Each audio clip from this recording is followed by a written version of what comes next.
Hello, welcome to Maritain Musings. I'm Dr. Matthew Minard, and I'm here today with Dr. Timothy Kearns, member of the Maritain Association, I think, for a number of years now, probably 10 years or so. Yeah. Well, thank you, Timothy. It's good to have you here today. Oh, thank you for inviting me. This year's conference for the American Maritain Association is dedicated to, well, it's kind of an ugly version of the book that I have in hand, but Maritain's on the philosophy of history. So what we're going to do is, as a kind of service to the listening and watching public, is hopefully each year have a series of podcasts or maybe three, four or so dedicated to the topic, just to open it up a bit for those who are maybe not familiar with Maritain, or even with those who are just interested in Maritain and want to hear people musing on the topic.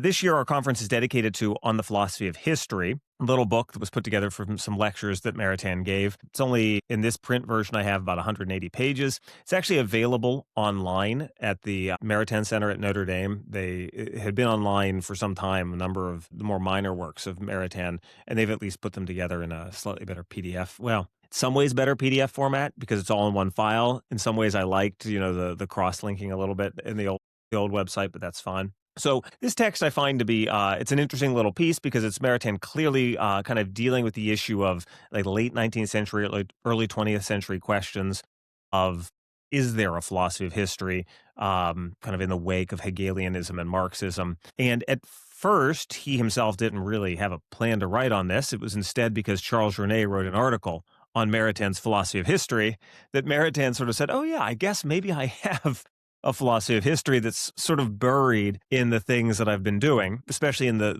30s and the 40s. This is kind of growing out of the time of him writing Integral Humanism and his interactions with, things during the period of World War II. Also ecclesiological questions that are just sort of germinating in the background of his mind, talking to Journet. Some of the questions about Israel and Judaism seed that, but it's also kind of in the broader ecclesiological discussion he's having in a lot of those letters with Journet. So that's just sort of a remark on this book. Perhaps it's good to say something just quickly about what's made up in the 5 chapters, and then I'll let you comment, Timothy, about you, like me, have come back to the text after years of having not read it, right? You read it a long while ago and came back to it. But basically, the text lays out a general idea of, well, what is the philosophy of history and where does it fit in potentially into the overall architecture of philosophy? Then there are 2 chapters that are dedicated to basically the laws of history in a very broad sense, not sort of locked down in a rationalist sort of, if you know these laws, you can predict the future, but what are the structural intelligibilities in human agency and culture across time? And then also 2 laws that are more along the lines of like what he'll develop and Journet will develop concerning different states of history, different ages, eras of history. This sort of comes out of the discussion of both Christendom as secular and profane, as it says in French, and sacral, but as well as also the ages of the church in a kind of theology of history. And then finally, a discussion of some of the predestination and we could say full consideration within a theological context, questions that come up with God and the mystery of the world. And then finally, just a closing chapter as well. So we're going to dedicate basically 3 little discussions to this. We'll do the introduction today. We'll do chapters 2 and 3 in the next. And then we'll close out with 4 in the final, closing 5 in the final. So yeah, I just, I'm going to have you then frame it. You kind of were talking to me in Slack about this, that you had read this at one point. And it sounds like you had one view when you were reading it the first time, and then it's kind of you had it sounds like you had a completely different outlook coming at it as a more mature scholar. Yeah, that's definitely true. I was put onto it at first just because I've always admired Maritain, even when I was, in graduate school. I didn't really know anything about him, or very little anyway. And so whenever I would have a question about something, I would often turn to one of his works or just Googling, what does Maritain say about something? And I discovered this little book on the philosophy of history. The reason I went looking for it was at my first appointment here full time. Ran into some trouble with some Thomists who were saying that history is not scientific in any sense. There's nothing to be learned from history. There's no reason to study it. History is just sort of completely empty because it's a consideration of the singular, as such, as they thought. And so I loved Thomas and had become a Thomist myself in some maybe aspirational respects at that time, but I certainly hadn't earned my chops. But so I was kind of like, what? Well, how can we say that history isn't anything scientific at all? That just seems false to me. But I also kind of could tell, that it's not like we know the historical truths with sort of the same kind of certainty that we know stuff from mathematics or, natural philosophy or whatever. So I knew that. But yet on the other hand, the idea that there was just nothing there essentially seemed didn't seem true to me.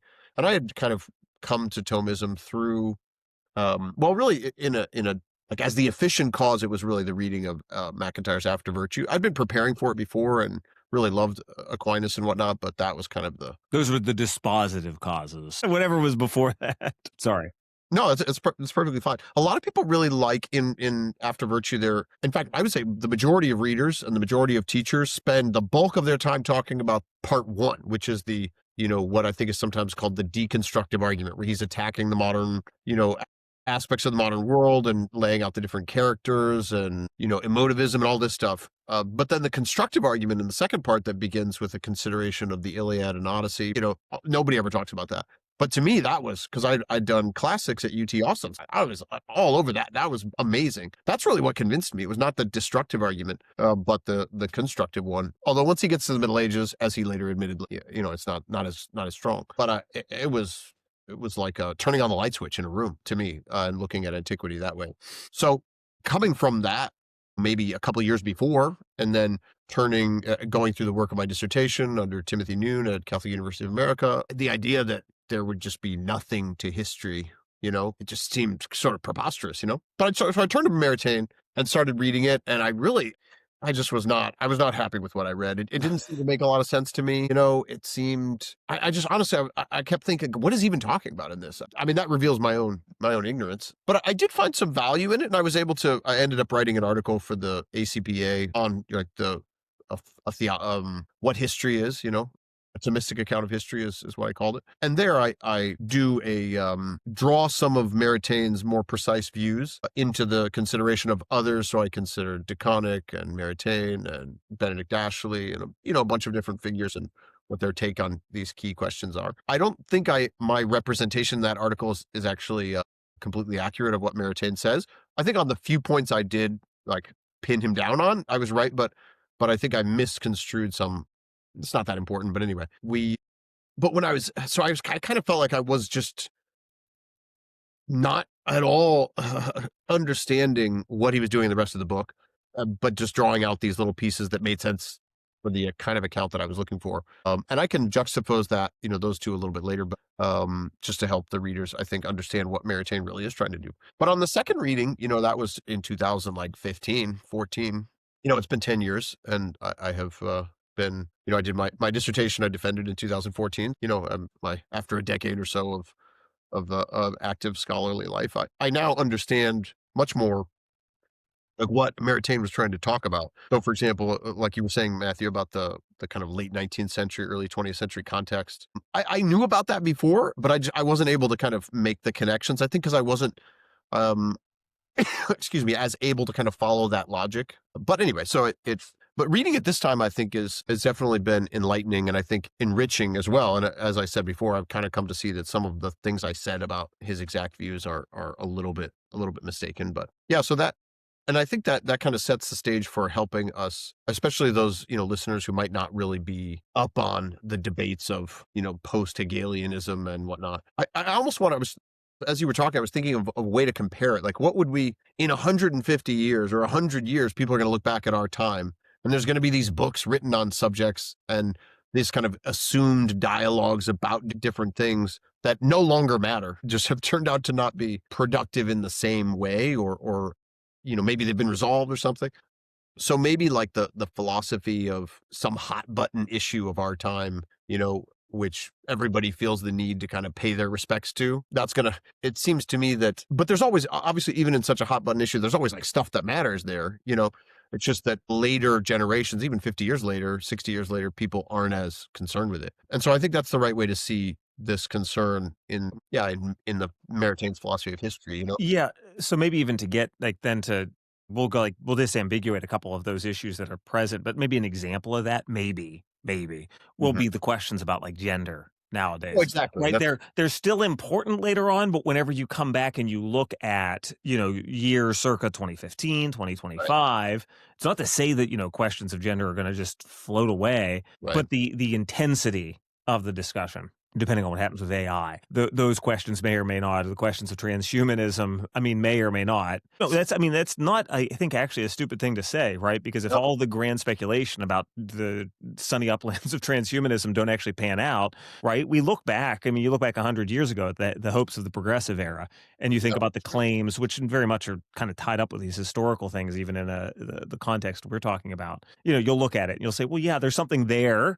right. And there have been certain settled positions, and there's certain unsettled positions that are still present and still current in the way that human thought is, and so it's something to still engage with. But you look at it and you think that's still not the same. The posing of the question is not the same urgency as it is today, and you sort of have to get your mind back into that era. And I think there's a good comparison there that actually connects us with the book that Maritain wrote, because my takeaway from all those debates and whatnot, really, I think that if I can say it this way, the truths, the kind of perennial truths that we should take away from that, are most of them are in Maritain's book on the philosophy of history. He really is able to.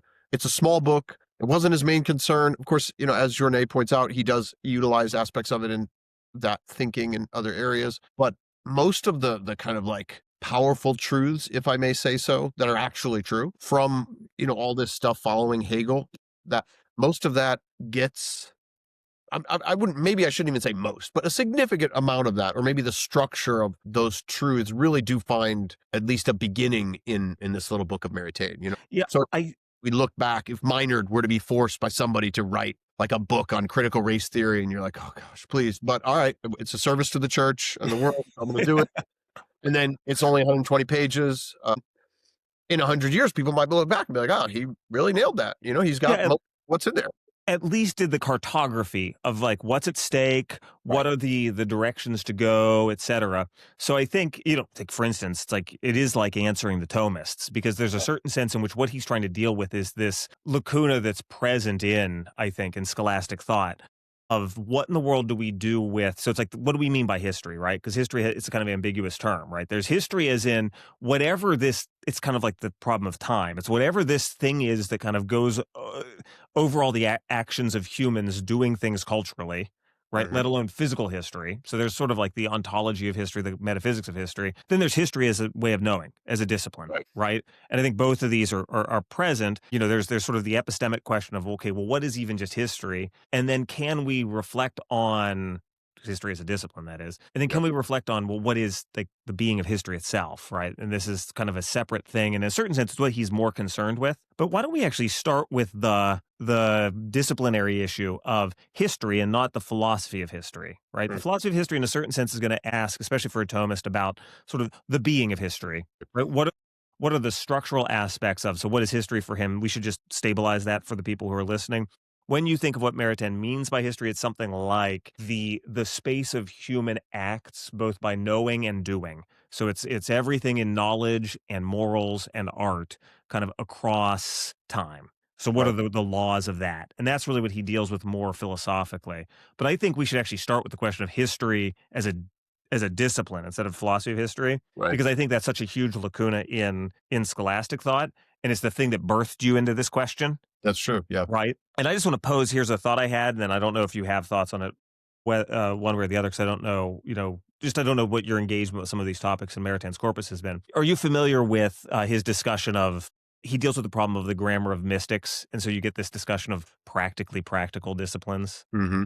I Have know, you but I wouldn't know. So let's not, like, because it spooks people out, because A, it just sounds like he's making up neologisms, and secondarily, it doesn't sound like it's terminology even from within the tradition. But he and Garrigou and others actually kind of ran up against the wall of, what do we do with the noetics of the vocabulary of mystics? Because it runs counter to like the ontological vocabulary of theology. Right. When you think about how the mystics describe the kind of darkness of mystical experience, it's like the opposite of the divine light. Yeah. Whenever you focus on the kind of non-actuality of the creature in mystical experience, right? It's paired up with the fact that, well, no, the experience of the mystic is actually the highest actualization Hmm. of the human person. Well, okay, so how do these vocabularies kind of interact? Something similar could be said, and he kind of applies it to the case of like moralists. So he uses like Nietzsche or Pascal or Balzac or Dostoevsky, and the way that you think about reading, we're both Eastern Catholics, actually. Like, think of reading the Philokalia, Right. right? Like there's a kind of immediacy of the vocabulary of ascetical authors, which like doesn't immediately map on to the exact way you do casuistic analysis Sure. in a scholastic mode, right?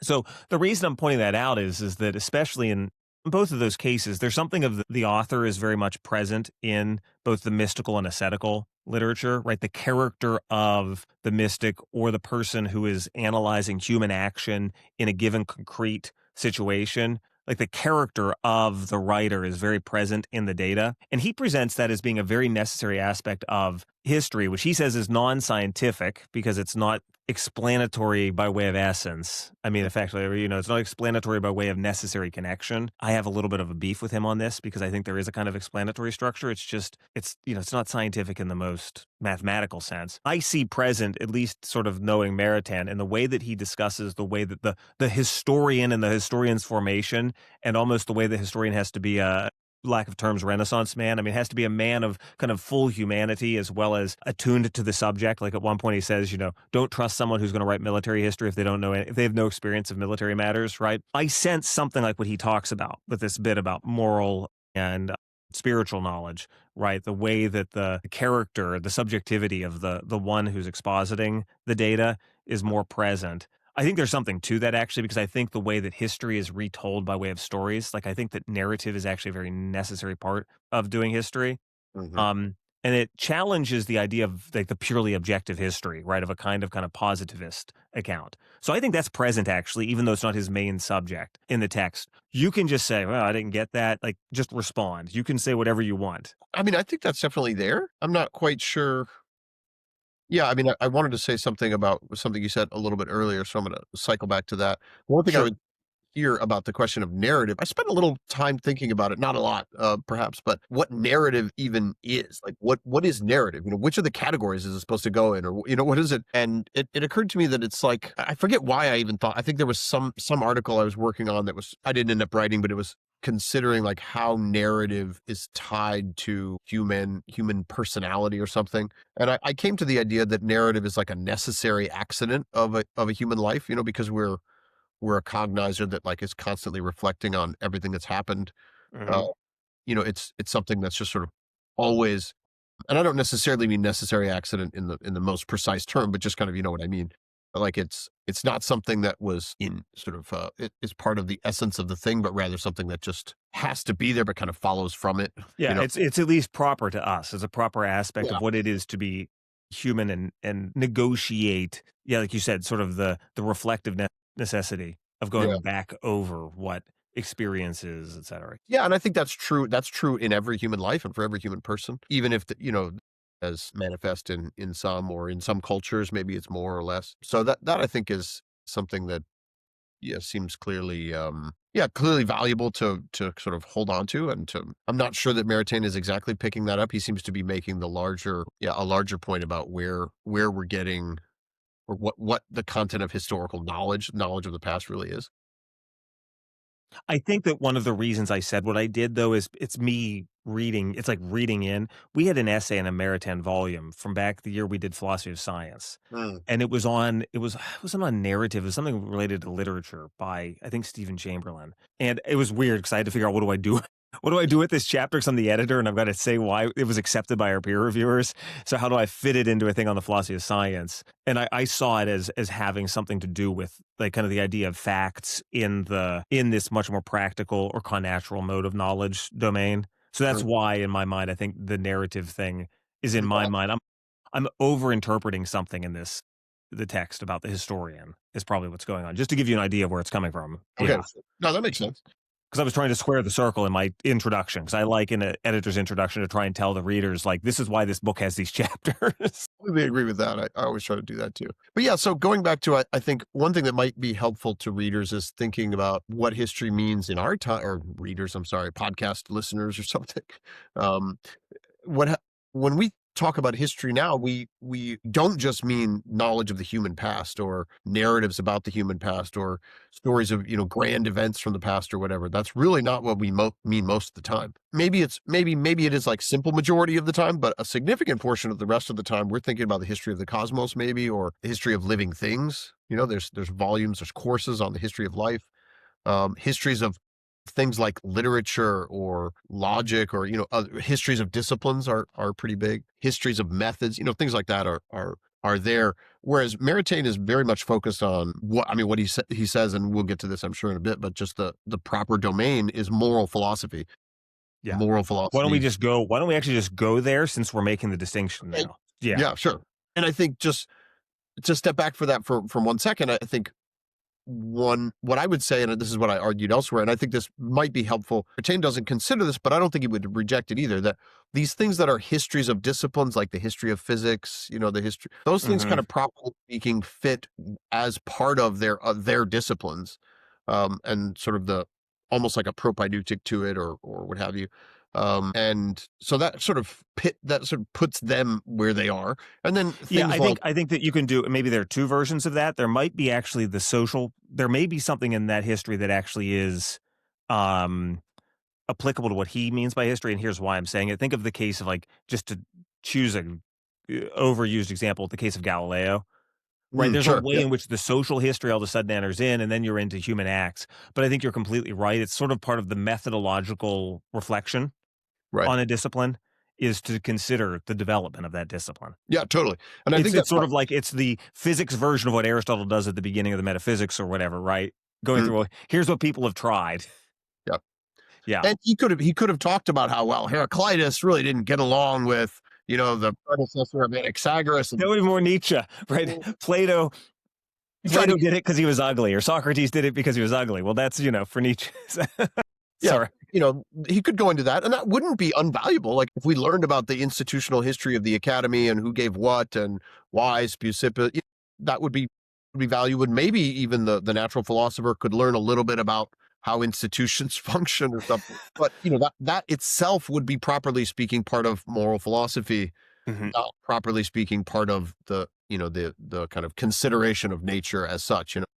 So I think we can kind of put those together, but I totally agree with you that there is some overlap, and there always would be because we're the ones making the inquiries. I mean, I think Aristotle says somewhere even in the Ethics that political science is in an important sense like the master. Yeah, it's sort of like it's architectonic, especially sort of for human realities. It's definitely, yeah.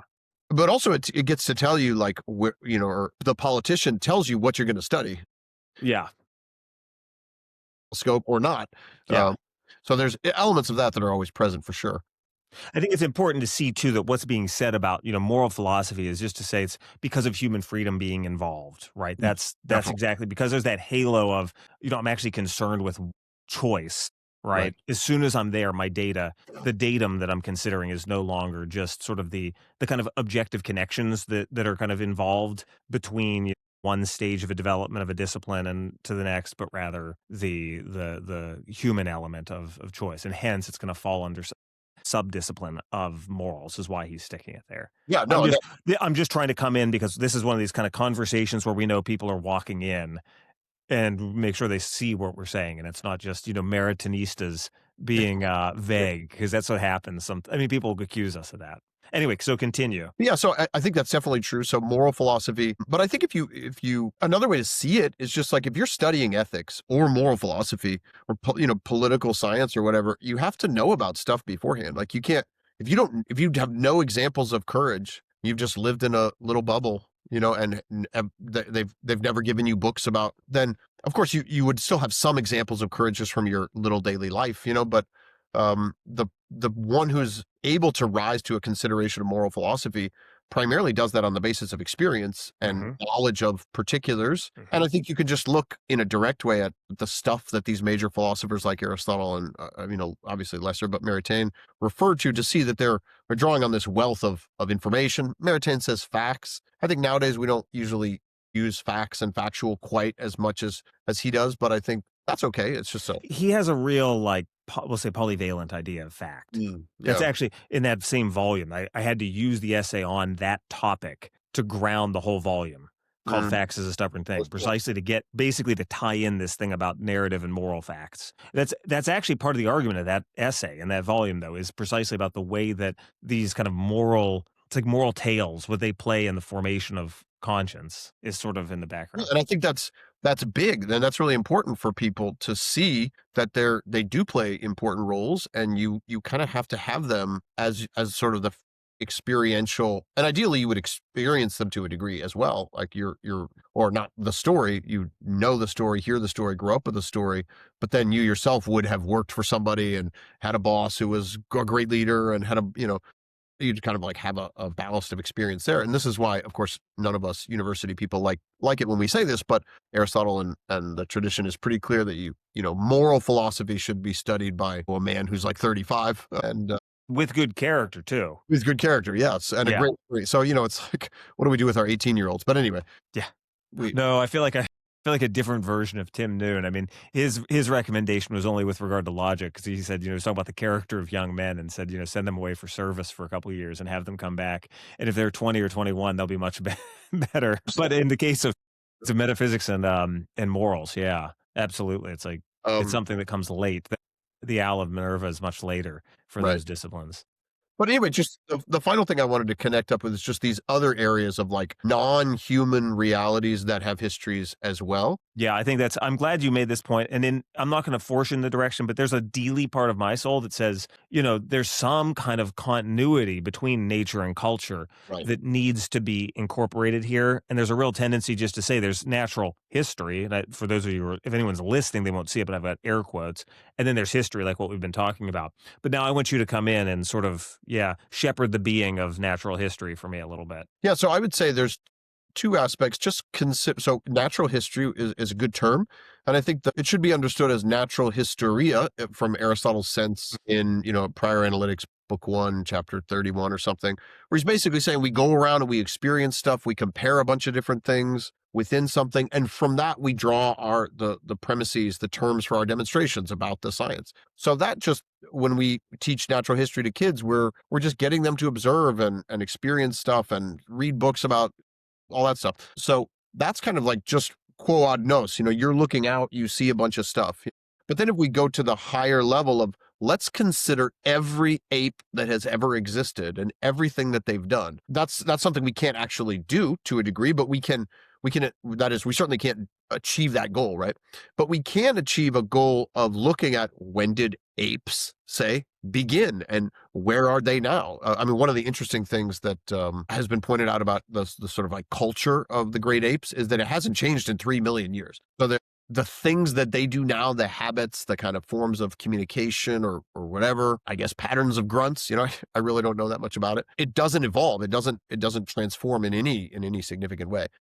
And of course, you and I would know that because they're not free in the same way that we are, and they're certainly not rational. But I think the relevant point we would want to ask ourselves is like, well, in what sense then do they have a history? In an important sense, I think Maritain would, and I think we should deny that they have a history in the same way that we do, because there isn't like once they've achieved their full form, there is no further history to them. Like you could write the story of how different groups have moved around, but in comparing that to human history, there's so much more to what human history is that I guess I wouldn't want to deny that there is no history at all to just the movement around of these apes. For example, you could track it out, and that would be a fine thing to do. But maybe my point is like you wouldn't really be finding something analogous to what you find in human history. This is exactly, I think this is even good, like it'll function as and that's not, we don't have to hinge quickly, but it's a nice hinge because what we're basically hitting on is the problem of what is the being of history.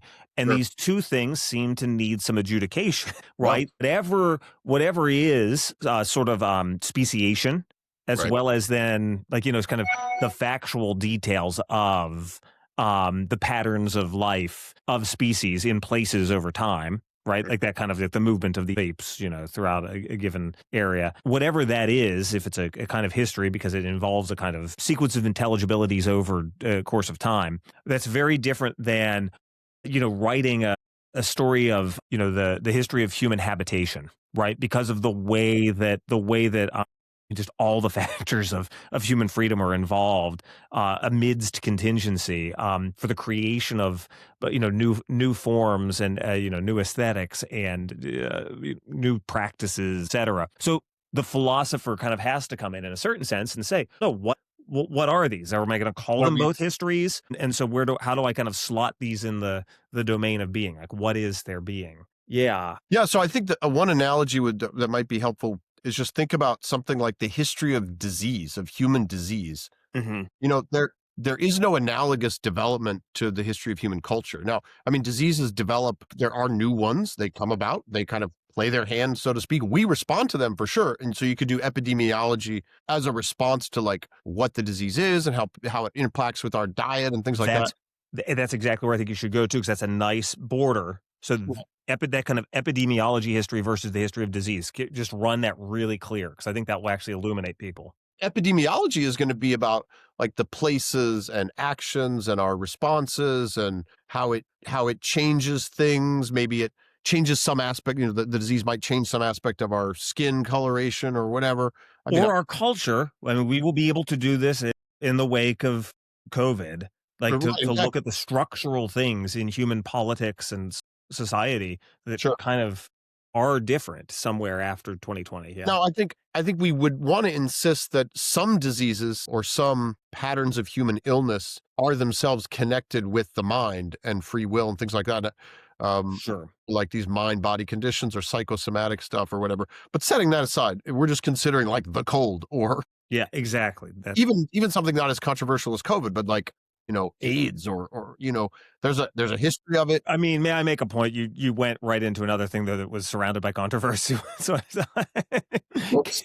it's like but all disease has a bit of this. Let's say cancer, but you're going to get there. So, but continue. So the Yeah, or even flu, influenza. I don't know. something that's just imagine some disease that's not super controversial. But the point is just that it has this natural development and it interacts with our immune system in a certain way. And we might respond to that in whatever lots of different ways. And then it might respond to our response in some ways, but it's only responding to our response based on its nature. It doesn't have any kind of choice. It doesn't transition. It's evolutionary trajectory. It might sort of evolve and adapt in response to us, but really, again, only from those natural pressures. Whereas as our response to the condition, which I think is more the epidemiology side of things, is multiform. It can take the form of transforming our social order. It can take the form of people responding to it with great acts of heroism or what have you, right? So that all seems clear, and I think it's important to keep those two in mind. And so if we think about something like disease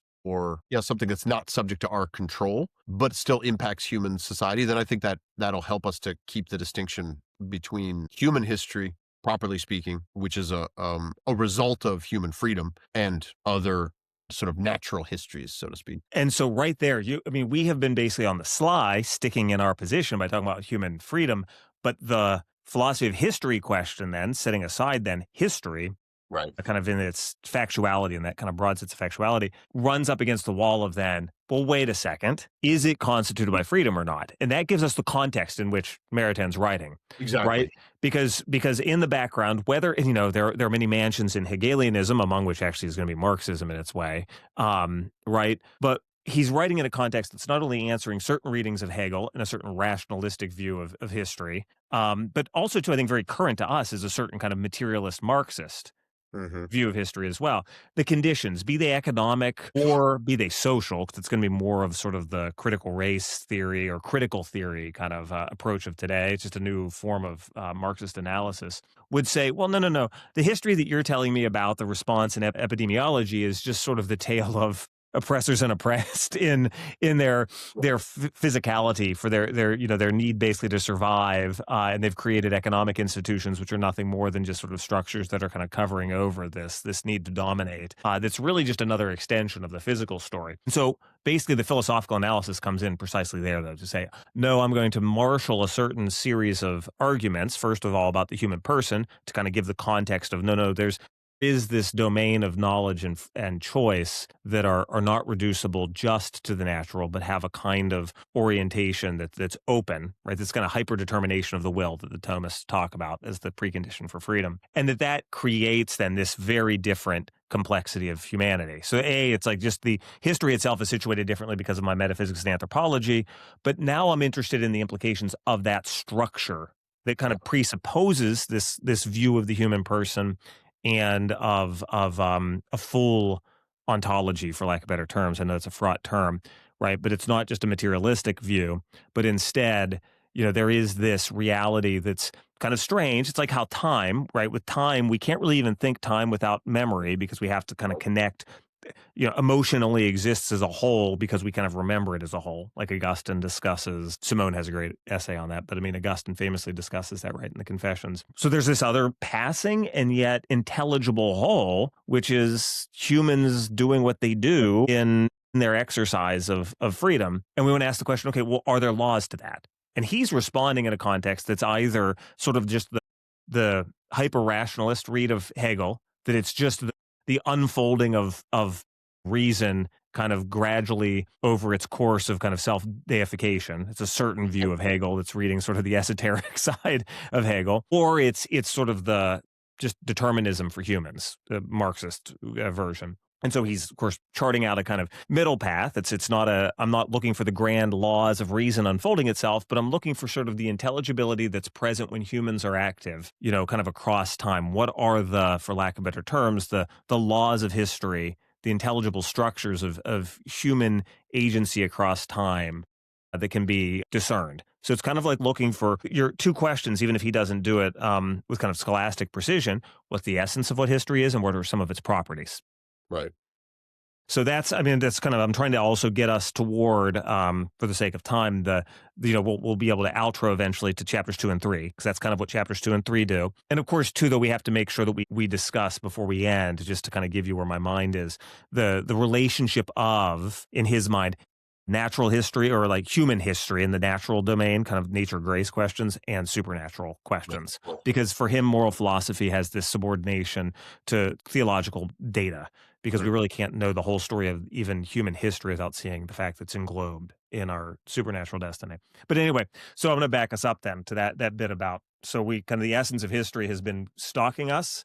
And so now, yeah, the kind of, I'm going to move in the direction of at least kind of drawing connections for the person who's here, so they see what we're doing on number 2 of these Well, and I discussions. think that's useful because it helps us to remember the context that Maritain is writing in that's different from ours. We just don't, the It is and it isn't, though. Think about how history, that idea of history and the arc of history, has been very powerfully used rhetorically. I mean, even Barack Obama was like using that idea of the arc of history, bending toward justice. I mean, it's still very present, but go on. Yeah, I guess my point is just that I don't disagree with you. I think it's been more sort of subsumed into how people Yeah, think and talk. It's not as much something that you're going to find like elaborate arguments on and sure. cool Yeah. positions and things like that.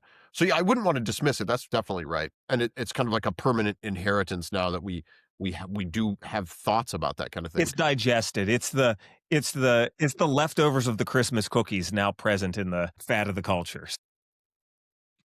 Yeah, exactly. But I think there's but if we go to Maritain not aware of that he's much more engaged in that, and it was a much bigger deal at his time, if I can just put it sort of crassly almost, or vulgarly, I suppose, then we'll be aware of like what we're getting into. And that's why he is so insistent on something that of course every Thomist would accept, that human freedom is essential to history or whatever. But the reason he's going into it is because he's not just arguing with Thomists, but is participating in this fairly large, but it's ending. There's in the previous generations there were people like Toynbee and that other one whose name I'm slipping, but who were really writing on the lessons of history, lessons of civilization, that kind of thing. Again, isn't over yet, but it's Maritain is in the generation where it's not as quite as powerful. But It's kind of it's like the afterglow. It's the kind of final consolidation of the questions, and that's, yeah. But I think it's what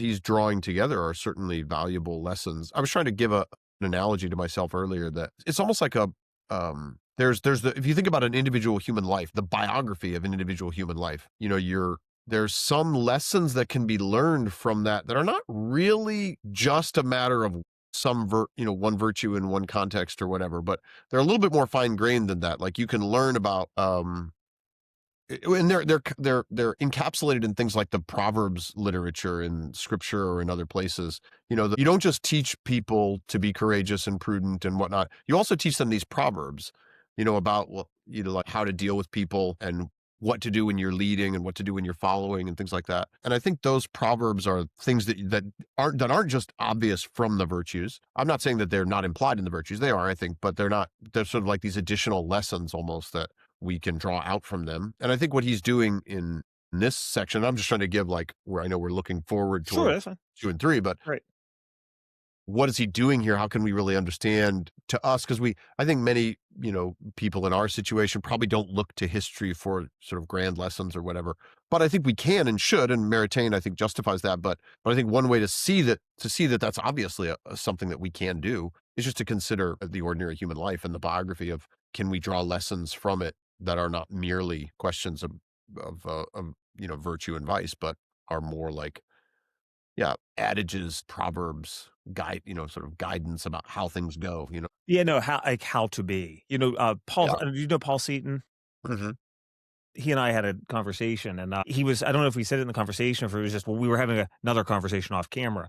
And when he teaches, or when he used to teach, I guess he still teaches part time now, political philosophy, he always assigns biographies as part of Okay. of leaders. And it's not just to sort of, like you said, like glean some like casuistry of like how Lincoln, what his courage was, right? I mean, there's something about the encounter with the unfolding, like the genesis. It was that line from Aristotle, like we kind of come to know the essence of things by seeing how their genesis unfolds, right? You just sort of get inside the intelligibility of this human's engagement as in this case a statesman, Sure. right? It's something like what it's like to have to have a master, right? To have a master is to sort of to just be present to the master being the master. Well, so a good biography at least kind of gets at least a slant of that, right? I think that's Yeah. also why it's so important to have people who are senior, so to speak, or people who are mentors or whatever, because they actually know in a way they actually know how things go and they can guide you in a way that you wouldn't really be able to guide yourself. But if you're kind of one of these upstart kids, imagine like the young, hot William of Ockham who's in the ranks at, some Catholic institution right now, who's amazing at logic, but is just pushing his advisor on every single point. Like, what is the advisor might not even be able to say, well, look, you just don't want to talk to people at conferences that way. Like, well, why not? Well, I'm just saying what I think is true. Well, that's not always the most. So you can imagine this dialogue. And if one doesn't admit the power and authority of the mentor and senior, then you're going to miss something.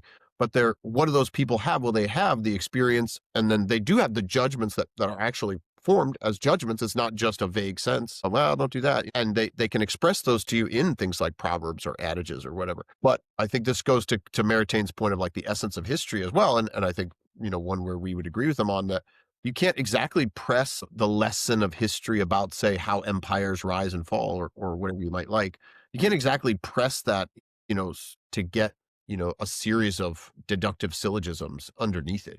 At least the closest you can get, and this is where perhaps you and I can add something else. The closest you could get, I think, is like you have the general truth which you've observed, and then you can bring the evidence for it, but recognizing that because you're in the realm of morals, the level of certainty you can have in the realm of morals is, as Aristotle said, also epitopolu. It's only for the most part. So it's not as if every instance of an empire is going to fit your scheme, and you should recognize that and be aware of that. So I think that at least sets us up for like at least some interest in and like a bit of the background, a bit of the foundation for some of what he's going to say later in the. No, I think so. I mean, I think it maybe in a certain sense shows a certain unfortunate weakness, in my opinion, because of the fact that he dealt with some of these questions in morals. Because we're basically butting up against these issues of like the certainty of that kind of knowledge is different, but like it might even have a domain like that you can tuck away into a you know when I say scientific, I just mean explanatory. Like that Right. it's explaining the way that in these kind of concrete situations, but at this point, because of the nature of human freedom, I can't get there in a totally just abstract way. I need Right. the experience of someone who has seen those cases in this sort of empire right? Like it's going to have the character of like the person who's lived through it present. So I just feel like because in a certain sense, he wanted to ask the question of can history as a whole be a kind of science?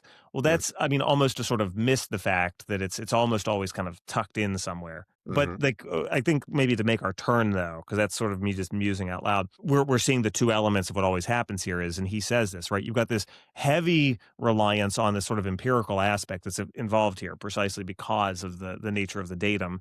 And then the question just becomes, well, what are those? What can I tease out that happens always or for the most part? Exactly. And that bit can be like seen as kind of more integratedly philosophical as long as you just say it doesn't have to be as certain as mathematics. It doesn't even have to be as certain as philosophy of nature. There are certain things that, yeah, like for the most part, when I look across when humans are exercising their freedom, there is, just to choose one of the kind of simple examples from later on, it's not progress toward always better. Right. It's not kind of progress toward abuse of by way of power. It is instead this mixture of good and evil, of wheat and tares. Now that Yeah, may seem simplistic, but sometimes the first step, say, the principle of non-contradiction is pretty simplistic too. it's true. Right? But you get a lot wrong if you make the claim that the process of human freedom is always toward the sunny uplands, Right. right? You will justify atrocities in the name of progress if Right. you think that's what history is. And if Yeah. you can manifest this thing that's present in the data of human freedom and it's unfolding over time, namely in history, this, what does he call them? I don't like these. I've always gotten confused. Victorial laws and Oh, you know. this axiomatic formula or functional law of history, you're actually telling something about the being of history. This idea of the kind of intermingling of good and evil. So then that's what he kind of sets himself to do. And again, Right. I think you're so right to point out that it's like just as long as you see that the data proves itself always or for the most part, you've got something here that subject to episteme of some sort. Mhm. Like that it deserves that name of being a truly per se explanatory kind of discipline. Well, it's like we can distinguish I mean, not to go too far in a perhaps tangential direction, but you can distinguish the art and the science of military tactics. The art is your capacity to actually like carry it out and do it and apply it in a given context. But the science is kind of like knowing, what to do. Okay, in this type of situation, this is what's happening. We'll be able to move these pieces in this direction or whatever it is. And I think what he's considering here with these lessons or principles or axiomatic, not really laws. Again, He calls them that, but I mean that's the part that's freighted language. yeah, let's just say principles or Yeah. something, guiding principles maybe. They're even related to the art of statesmanship or politics in a general sort of way. Maybe the Churchill or whoever doesn't use them all the time, but it's certainly something that he would be relying on to see how he undertakes doing something and what he's expecting based on it. So just as an example, many of us would be familiar with, starting some new program at a university or starting a new school or whatever. Don't expect it to go well at first. You're going to expect all sorts of difficulties and And don't expect it to go well later, right. And that could which be is which is I mean, but I mean, I don't mean that to be just flippant.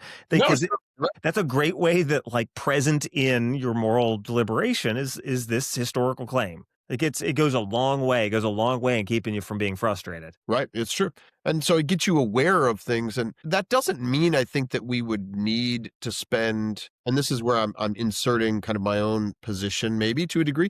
I'm not sure how much time we need to spend on like so overt philosophy of history, so much as in courses on politics and history, so to speak. Those sorts of lessons and principles just kind of well up from the data. And if you're teaching interested, engaged young men or young people these questions like the history of your country or whatever, they're these truths, these principles, these guidelines, these guides maybe are going to kind of come forth from that. There's And a that part of me that says there still has to be a per se discipline that has to be handled in, but that's an open question, obviously. And I'm not that's the denying that. I'm just saying that, we could almost even use that as a way, like those type of principles, guiding principles, as a way to introduce people to moral philosophy. mhm. Because, all these distinctions and happiness and whatnot, and we think the students care about that, and sometimes they do, and sometimes they don't.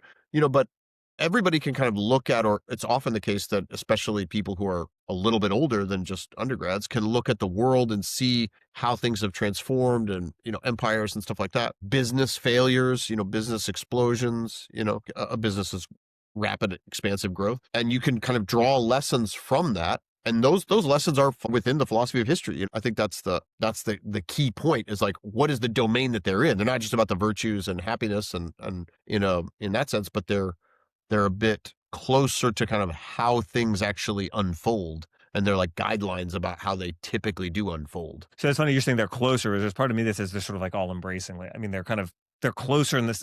They're closer the way that like first principles are closer, Hmm. or they're closer, or the way that sometimes more remote principles are. Right. That if they're the most remote cause, I feel very platonic in saying this. Yeah, Right. But it's like get out your Liber de Causis. It's like you take away life, but being is still there. Right. right, You take away courage, or you take away the exercise of this kind of justice, but the kind of truths of human agency in general that are in its historicality are also always present. Okay, that feels like someone's going to walk in and be like, okay, these are just Maritinistas. Let's quickly, and then wrap up. Let's quickly, because that's now, if you want more on that, come back for number 2. right. Another thing that's going to stalk us in the background, though, is the nature grace issue. I think we should address that. For those who are not aware of this theme in Maritain, it's played out in his essay on Christian philosophy, science, and wisdom, and then it's diffusely elsewhere. For instance, in this text, that he basically holds that moral philosophy is a complete discipline, or I want to avoid scientific because that word is so freighted, but the completely explanatory discipline can't completely constitute itself, even with regard to human acts considered just naturally, just within their finalities within history, the possibilities of human nature, setting aside religious questions of our divinization, our incorporation into Christ. He holds that consideration of just natural perspective on human agency can't really cap itself off without revealed data, especially revealed data that has been articulated theologically. And that's a sort of just a little bit of technical precision added to the claim that he makes. He was followed in this by his protege, Simone.